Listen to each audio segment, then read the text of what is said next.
ಬಿಳಿ ಪೇರಲ ಮತ್ತು ಗುಲಾಬಿ ಪೇರಲ ಹಣ್ಣಿನಿಂದ ಆರೋಗ್ಯ ಸಮಸ್ಯೆಗೆ ಪರಿಹಾರ. ಬಡವರ ಆಪಲ್ ಎಂದು ಪೇರಲ ಹಣ್ಣನ್ನು ಕರೆಯಲಾಗುತ್ತದೆ. ಆರೋಗ್ಯಕ್ಕೆ ಬೇಕು ಪೇರಲ ಹಣ್ಣು. ಪೇರಲ ಹಣ್ಣು ತಿನ್ನುವುದರಿಂದ ನಮಗೆ ಸಾಕಷ್ಟು ಪ್ರಯೋಜನಗಳಿವೆ. ಪೇರಲ ಎಲೆಗಳ ರಸವನ್ನು ಸೇವಿಸುವುದರಿಂದ ಮಹಿಳೆಯರಿಗೆ ಪೀರಿಯಡ್ ಸಮಯದಲ್ಲಿ ನೋವು ಕಡಿಮೆಯಾಗುತ್ತದೆ. ಕ್ಯಾನ್ಸರ್ ಕೋಶಗಳ ಬೆಳವಣಿಗೆಯನ್ನು ಕಡಿಮೆ ಮಾಡುತ್ತದೆ. ಬಿಪಿ ಶುಗರ್ ಅನ್ನು ನಿಯಂತ್ರಿಸುತ್ತದೆ. ಕಣ್ಣಿನ ಆರೋಗ್ಯವನ್ನು ಸುಧಾರಿಸುತ್ತದೆ.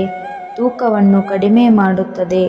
ರೋಗ ನಿರೋಧಕ ಶಕ್ತಿಯನ್ನು ಹೆಚ್ಚಿಸುತ್ತದೆ. ಮಲಬದ್ಧತೆಯನ್ನು ತಡೆಯುತ್ತದೆ. ದೇಹದಲ್ಲಿನ ಊತವನ್ನು ಕಡಿಮೆ ಮಾಡುತ್ತದೆ. ಬಿಳಿ ಪೇರಲವು ಹೆಚ್ಚು ಸಕ್ಕರೆ, ಶಿಷ್ಟ ವಿಟಮಿನ್ ಸಿ ಮತ್ತು ಬೀಜಗಳನ್ನು ಹೊಂದಿರುತ್ತದೆ. ಬಿಳಿ ಪೇರಲು ಇತರ ಯಾವುದೇ ಹಣ್ಣುಗಳಿಗೆ ಹೋಲಿಸಿದರೆ ಹೆಚ್ಚು ವಿಟಮಿನ್ ಸಿ ಯನ್ನು ಹೊಂದಿರುತ್ತದೆ.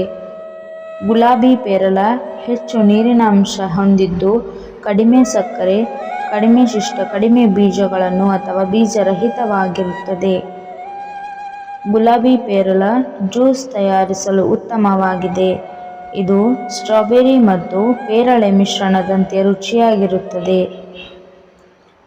ಪೇರಲ ಹಣ್ಣನ್ನು ತೂಕ ಇಳಿಸುವ ಮತ್ತು ಸ್ನೇಹಿ ಕಣ್ಣುಗಳು ಎಂದು ಹೇಳಲಾಗುತ್ತದೆ. ಒಂದು ಪೇರಲು ಕೇವಲ 37 ರಿಂದ 55 ಕ್ಯಾಲೋರಿಗಳನ್ನು ಹೊಂದಿರುತ್ತದೆ. ಈ ವಿಡಿಯೋ ನಿಮಗಿಷ್ಟವಾದಲ್ಲಿ ಲೈಕ್ ಮಾಡಿ, ಶೇರ್ ಮಾಡಿ, ಹಾಗೆಯೇ ನಿಮ್ಮ ಅನಿಸಿಕೆಗಳನ್ನು ಕಮೆಂಟ್ ಮೂಲಕ ತಿಳಿಸಿ. ವಿಡಿಯೋ ನೋಡಿದ್ದಕ್ಕಾಗಿ ಧನ್ಯವಾದಗಳು.